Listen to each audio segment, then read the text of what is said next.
Welcome to my video on using the Paint app in Plotter post-processing. I'm going to show you how to process a two-color design for painting. We're going to be using this design here. The number of colors is actually, it doesn't matter too much, but I'm just going to use it with two colors here to explain.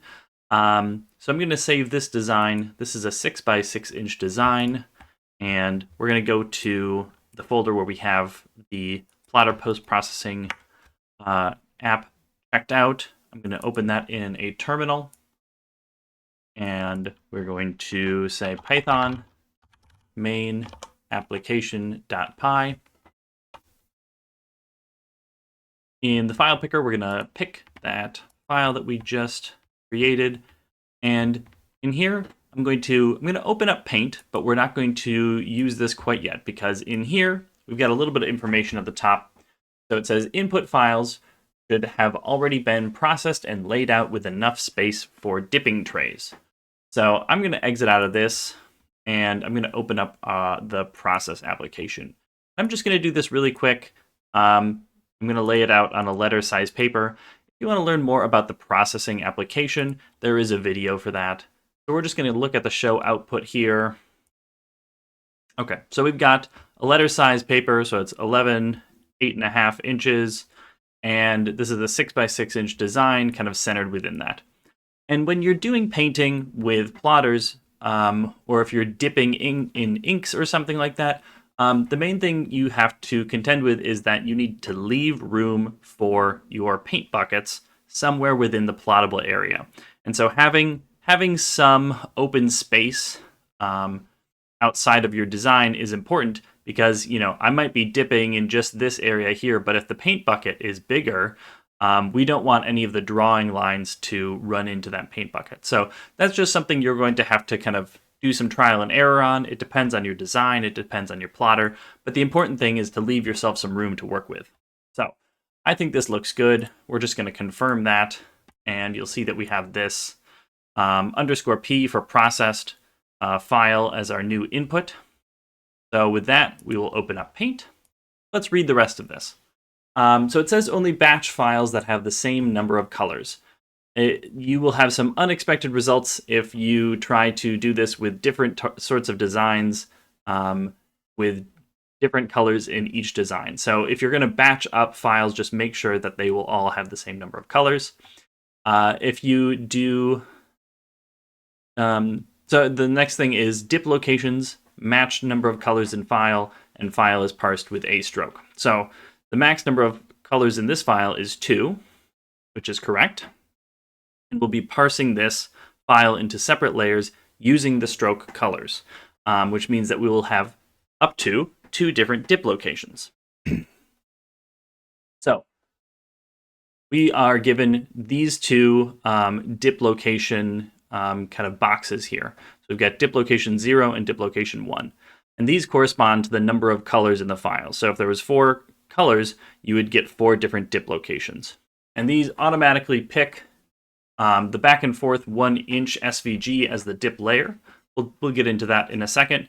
And they automatically start at x equals 1, and they increment by 3 inches. That's something you can change if you want to. And so, but let's just kind of see what this looks like right off the bat. So the first thing to note is that for Paint, I'm struggling to get it to retain the colors, but it does retain the layers. And so, you know, what is red in this color or in this design has turned into black, and the black over here has kind of turned into this brown color. It doesn't really matter. We are maintaining the color layers properly. So we have 2 different lines up here, and these are our dip files. So you zoom in here, this is just a line. A dip file is just an SVG that describes the dipping motion, and so I'm just drawing a line from 1 inch to 2 inch here. So x of 1 to x of 2, and y of 0, y of 0. And then this is the second color. So if we just get rid of layer 2 for now, this is 1 layer of our design. And if you use this eye menu up here, you can say show pen trajectories, pen up trajectories. And so you can see that we are returning here and dipping. It's hard to tell the exact order, but basically we're dipping, we're going here, we're drawing, we're going back, we're dipping, we're drawing some more. And that's exactly what you want when we are doing the painting here. So one thing you have to think about is how often you want to dip. By default, right now, I have the split distance at 4 inches. And you could make this very large, you could make this very small. Maybe let's change this to 20, and we'll say show output. Get rid of layer 2, and we'll say show pen up trajectories. You should notice that there's a lot less lines returning to dip, and that's because we are now drawing we're drawing 20 inches instead of 4 inches for every time we dip. So we're going to dip, draw 20 inches worth of line, and then go back and dip again.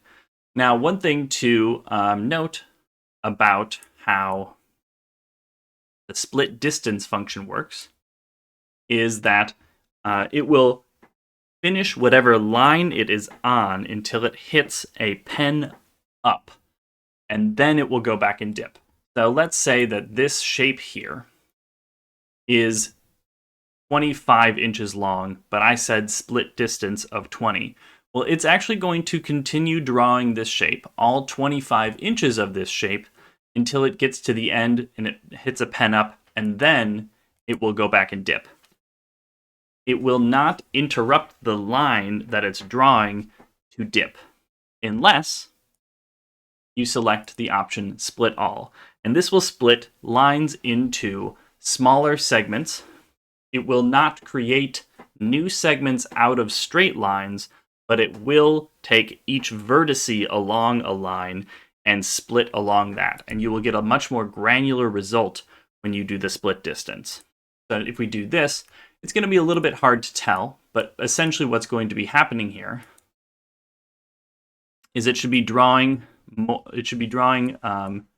only a certain distance, and if it hits a vertice that is over the 20-inch distance, it will then break and it will go back and dip again. So that's kind of the main difference that you have to contend with when you're talking about split all and split distance. So split distance will, by default, continue the line it's on until there's a pen up, and then it will go back and dip once it's over the split distance, whereas the split all will break up lines into their constituent parts and then do essentially that same thing, but it will be a lot more granular. So, and if you ever want to look at what the output of these files are, or the commands to VPipe, you can look in the terminal window here. So this is what we're actually sending to VPipe, and you can see in here we've got the split all command, we've got the split distance command, and then we've got the line merge command. And that is all happening because of this split all command. So in the previous one, we didn't do split all, and you see that we just have the split distance here. For more information, if you'd like to learn more about the individual commands used, you can search for them in the VPipe documentation, or these blue links here will take you to the documentation as well. So this is the split distance function, this is the split all function, and this one will actually take you to the section titled Inserting Regular Dipping Patterns for Plotting with Paint. And this is the suggested recipe from the developer of VPipe for how to plot with paint. I have gone through and I have understood what this does so that you don't have to, because this is confusing. This recipe is actually really kind of difficult to wrap your head around what's going on here.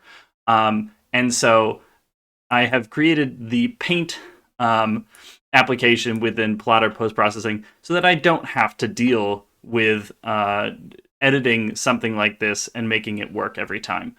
So this is a really kind of a simplified version, but what it's outputting in the terminal here is essentially that recipe, but just in a slightly different format. I think my format works a little nicer. It's a little easier for me to understand. And most importantly, we've got this nice little UI here for selecting everything and not having to understand what this recipe is or does. So if you want to, as a homework, go through and figure out line by line what's happening here, kudos to you. but I'm going to stick with using the VPipe Paint application over here. So let's talk a little bit about dip files.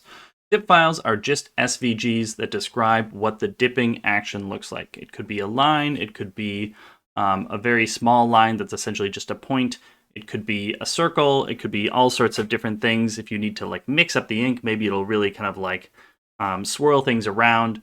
I have some very basic kind of dip files already pre-populated here in this dropdown. Back and forth, 1 inch, back and forth, 3 inch, circle, which is a 1/2 inch or a point. And basically, those are all just in this dip locations folder within the Plottr post-processing repository. Any SVGs that are put in here are going to be populated in this dropdown. So if you want to make your own dip files, you can, and you can put them in here, and they will show up in here. So if I change one of these to be a 1/2 inch circle, show you what that looks like. Now, instead of a line at 1 inch, we're going to place this circle at 1 inch. And you see it's not centered at 1 inch, it's the left edge here. And basically, you know, it's just going to draw a circle around in this space as your dipping action. So if you want to make your own dip files, or if you want to change what the dip files are in here, you can feel free to populate your own, and they'll show up in here when you launch the Paint application, and then you can select whatever dip file you want. So let's actually finish up this file and paint it. So I'm going to actually place the dip location to be 8 inches here, and we're gonna just see if this works well or not. So it's gonna be on the far side here. So we're gonna do 8 inches away.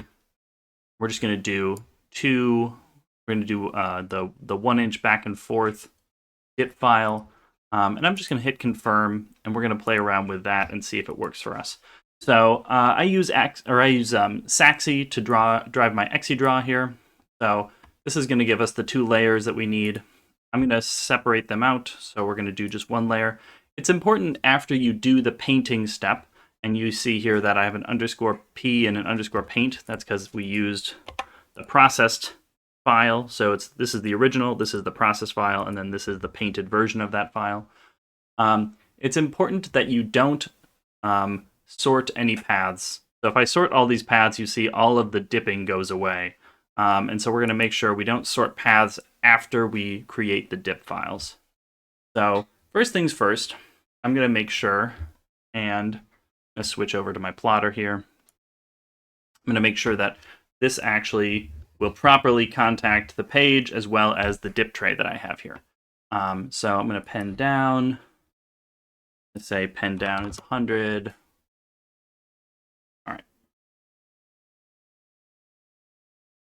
That's pen down, and then we've got pen up. Will that clear our dip tray? Not quite. So we're going to pen up closer to 20% up. Boom. Okay. So now we can pen down and up. Looks good. So we've got the height set. And then what I'm going to do, just to make sure that the dip tray is in the right location, is I'm going to start plotting, but then I'm going to pause it right away. And that looks correct. I'm going to kind of center that here and resume. That looks pretty good. All right, and you can see it's starting to try to paint here, but obviously we don't have any actual paint going on. So we're just going to cancel that for now, and going to pen things up. We're going to return it home. And then lastly, I'm going to change over to the second layer, and I'm going to say, see if this is in the correct location. And it's not. Okay. All right. Little trial and error here. So let's try that again.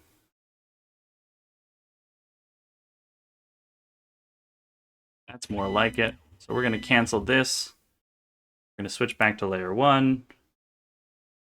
Make sure we have this correctly sighted in for layer 1 still. Beautiful. Okay. So now that we have both of those sighted in, I'm going to actually just get some paint going here. I've got some liquid, some high flow acrylic paint here from Golden, and I'm just going to go ahead and squirt a little bit of that into each one of these, and we'll see how this turns out. I'm going to do orange, and then I'm going to do blue, and I'm just going to kind of speed things up here, and we'll see what it looks like at the end.